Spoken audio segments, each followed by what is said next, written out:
Assalamualaikum warahmatullahi wabarakatuh. Alhamdulillah, wassalatu wassalamu ala rasulillah wa ala alihi wa sahbihi wa mawalah. Yang kita hormati Bapak Presiden Lajnah Tanfidiyah Syarikat Islam beserta seluruh jamaah yang hadir, izinkan kami untuk menyampaikan sedikit uraian atas ayat yang barusan kita baca dan kita terjemah. Mari sejenak kita bermesraan dengan Allah yang Maha Pengasih, yang akan menyampaikan pesan-pesan penuh rahmat kepada kita sebagai hambanya. Baiklah, aku berlindung kepada Allah dari godaan syaitan yang terkutuk dengan nama Allah yang Maha Pengasih lagi Maha Penyayang. Ayat 31 turun berkaitan dengan sebagian delegasi Nasrani Najran. Mereka menyampaikan bahwa kami mengagungkan Nabi Isa sebagai bukti mencintai Allah. Maka turunlah ayat ini sebagai jawaban atas pengakuan mereka.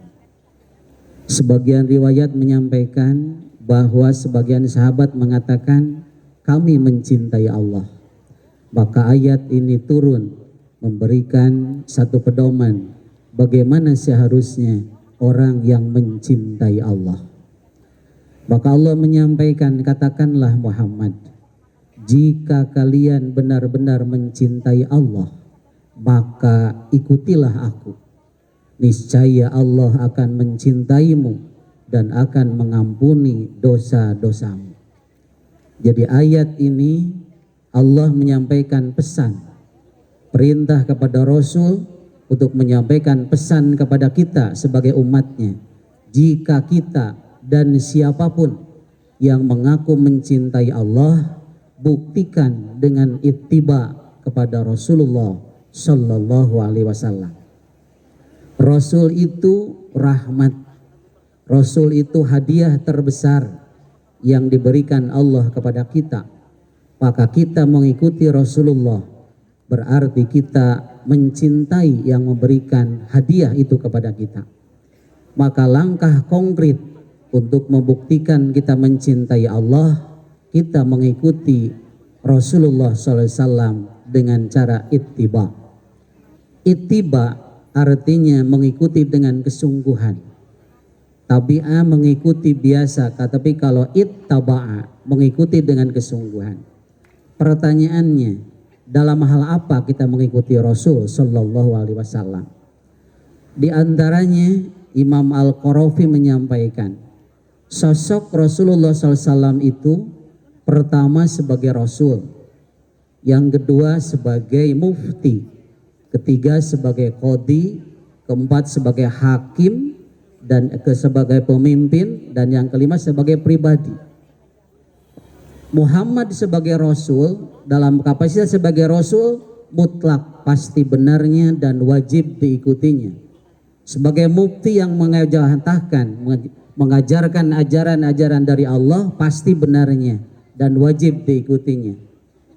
Dalam hal sebagai qadhi, secara formal pasti benar, tapi secara material bisa saja ada kekeliruan karena fakta yang ada dipalsukan dan sebagainya. Kemudian secara pemimpin itu sangat situasional. Keputusan Rasulullah pasti benar, tapi situasi akan berbicara pada hari ini. Sebagai contoh, di saat perang Badar Rasulullah menetapkan benteng pertahanan di satu titik.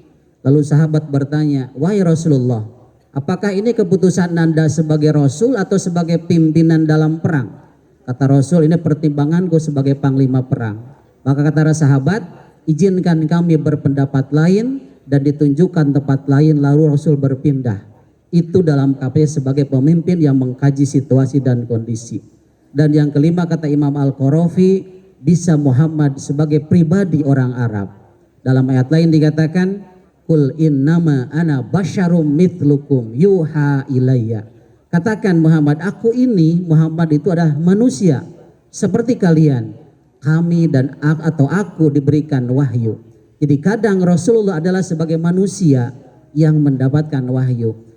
Sebelum jadi Rasul, Muhammad makan. Setelah jadi Rasul, makan. Maka makannya Rasulullah SAW dalam kapasitas sebagai bashar, manusia yang membutuhkan makanan, minuman dan sebagainya. Maka ketika Rasulullah makan dengan 3 jari, makan dengan duduk bersila misalnya, makan tanpa sendok, kita berniat ingin mengikuti, mencintai Rasulullah, itu berpahala. Tapi tidak berdosa ketika kita makan pakai sendok, karena itu bukan kapasitas sebagai Rasulnya, tapi kapasitas sebagai manusia orang Arab yang budaya seperti itu.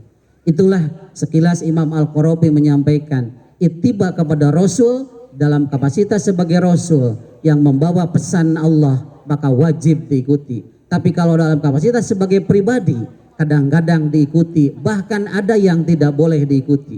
Misalnya Rasulullah melakukan puasa wisol, kita tidak boleh.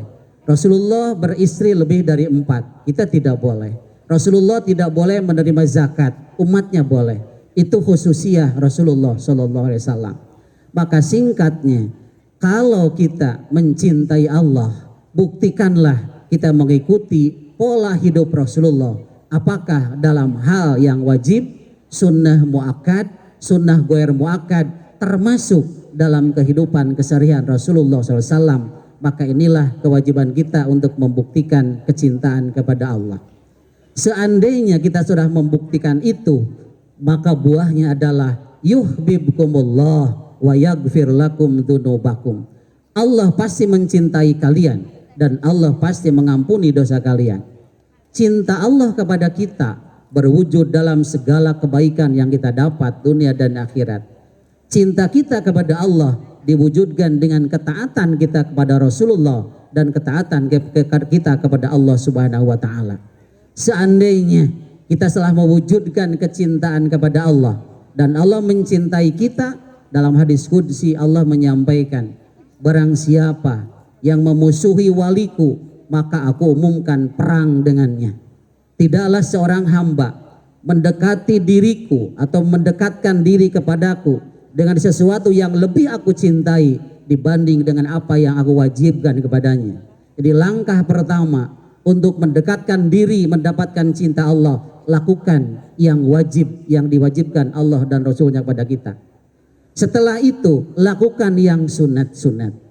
Kata Allah, tidaklah hambaku mendekatkan diri kepadaku dengan hal-hal yang sunnah sampai aku mencintainya.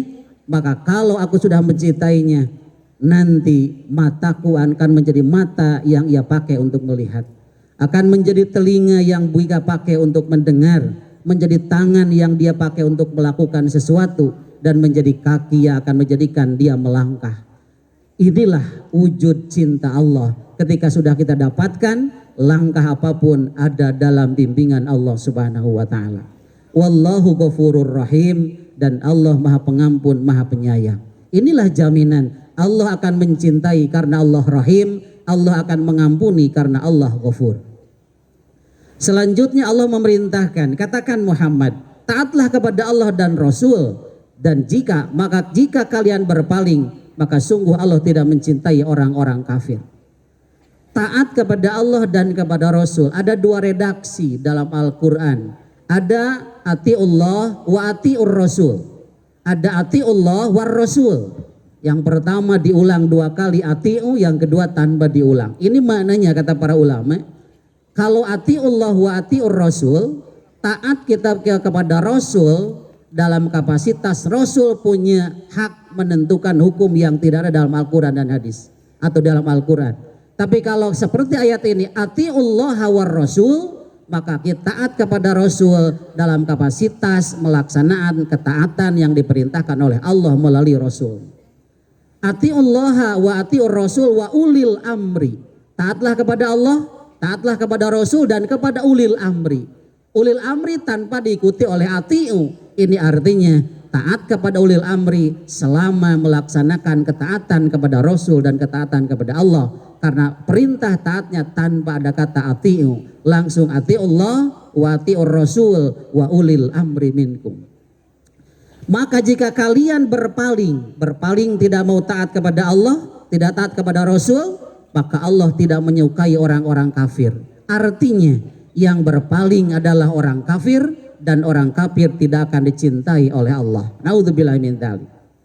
Selanjutnya ayat 33 ini mulai menjelaskan orang-orang pilihan di sisi Allah. Sesungguhnya Allah memilih Adam, Nuh, keluarga Ibrahim, dan keluarga Imran melebihi seluruh umat pada masanya. Allah memilih Adam sebagai manusia pertama, dicipta langsung dengan tangannya dengan berproses 120 tahun dari turab, dari tin, dari hamaim masnun, dari solsolin kal fakhar selama 120 tahun. Maka pada hari Jumat ba'da asar ditiupkanlah roh, maka hiduplah Nabi Adam di hari Jumat. Lalu dimasukkan ke surga hari Jumat, keluar dari surga pun hari Jumat kata Rasulullah, dan dunia ini pun akan hancur pada hari Jumat. Maka hari Jumat adalah Sayyidul Ayyam, rajanya hari buat kita semua. Inilah orang pertama yang dipilih oleh Allah. Kemudian Allah memilih Nuh. Nuh adalah Rasul pertama. Di saat manusia sudah mulai musyrik, menyekutukan Allah, maka Allah mengutus seorang nabi dan rasul namanya Nuh. Nuh hidup 1050 tahun. Usia 40 tahun diangkat jadi rasul, berjuang 950 tahun. Setelah hancur umatnya 60 tahun masih di dunia, maka beliau hidup 1050 tahun. Berapa yang dia dapat?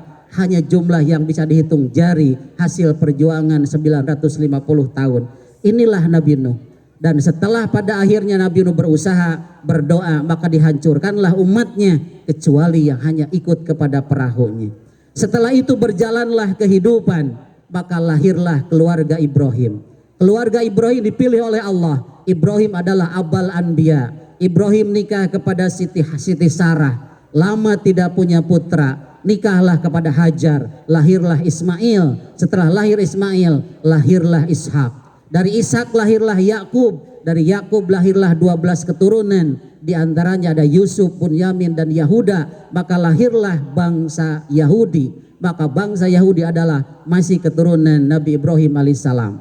Lalu Nabi Ibrahim hijrah membawa keluarganya ke Mekah, maka lahirlah Nabi Muhammad sallallahu alaihi wasallam dari